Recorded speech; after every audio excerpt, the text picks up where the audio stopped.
मध्य प्रदेश की राजधानी भोपाल में भाजपा कार्यालय में मैं हूं भाजपा फ्यूचर फोर्स के 2 दिवसीय बूट कैंप का आयोजन किया गया, जिसके उद्घाटन सत्र में शामिल होने के लिए खुद प्रदेश के मुख्यमंत्री मोहन यादव पहुंचे। इस दौरान गुलदस्ता देकर और अंग वस्त्र पहनाकर उनका सम्मान किया गया, जिसके बाद सीएम मोहन यादव ने अपने संबोधन के जरिए युवाओं को दिशा दिखाई। हमारी पार्टी का नाम क्या है? अब भारत तो पूरा सबके लिए हो गया, हम काय के लिए काम कर रहे हैं? तो आपको बात ध्यान में आ गई कि नहीं आ गई? ये कौन सी पार्टी है? तो जनता पार्टी, मतलब जनता की लड़ाई लड़ना चाहता है और लोकतंत्र की रक्षा में ये जनसेवक बन रहे हैं।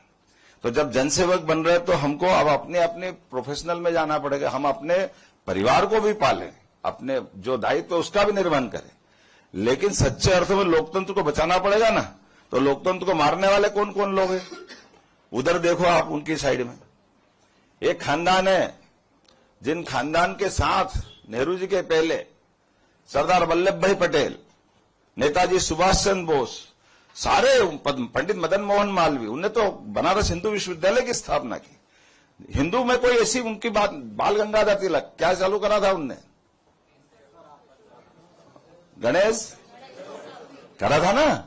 अब ये क्यों नहीं राम जी के दर्शन करने जा रहे हैं अयोध्या? इनकी पार्टी के राष्ट्रीय अध्यक्ष थे ना वो, तो भगवान ने क्या बिगाड़ा? बनारस में हिंदू विश्वविद्यालय की स्थापना कर रहे हैं। लेकिन इस शब्द को छोड़कर, क्योंकि पता नहीं क्या अपनी कल्पना कर ली, दुर्भाग्य से, जैसे मैं पृथ्वीराज सिंह चौहान से बात की थी, तो सोमनाथ का मंदिर तोड़ने का पाप किसने किया था? और सोमनाथ के समय देश हो चुका था गुलाम, तोड़ दिया उनने, कोई बात नहीं। तो जब दोबारा सोमनाथ का मंदिर बना 47 में, तो सरदार वल्लभ भाई पटेल किसके नेता थे? किस पार्टी के नेता थे? देश के उप प्रधानमंत्री थे। उन्होंने अपनी जनता से जुटाकर, जैसे राम मंदिर अभी बनाया, ऐसे जनता से धन जुटा करके सोमनाथ का मंदिर बनाया, और सोमनाथ का मंदिर बना करके बाकायदा प्रधानमंत्री को पत्र लिखा और निमंत्रण देने गए। क्या मंदिर बन गया? कोई धनराशि नहीं चाहिए थी। आप भगवान के दर्शन करो, पहली बार देश का 1000 साल बाद प्रधानमंत्री बना है, तो आप आइए, हमको गौरवान्वित कीजिए। ये प्रथम ज्योतिर्लिंग हमारे हैं, हम अपन सब मिलकर के आनंद मनाएंगे। नेहरू जी ने क्या किया? अरे कि हम ये सब मत करो, दूसरे धर्म के लोग नाराज हो जाएंगे। अब इसको क्या बोलोगे आप?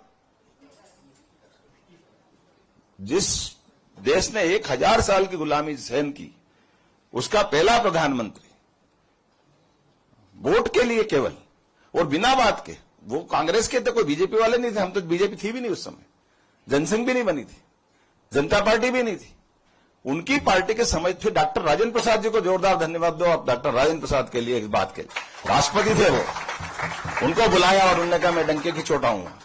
क्योंकि हम अपने इस छोटे छोटे स्वार्थ में अपने देश के मूल नैतिक मूल्यों को, देश की सनातन संस्कृति को भूल सकते हैं क्या?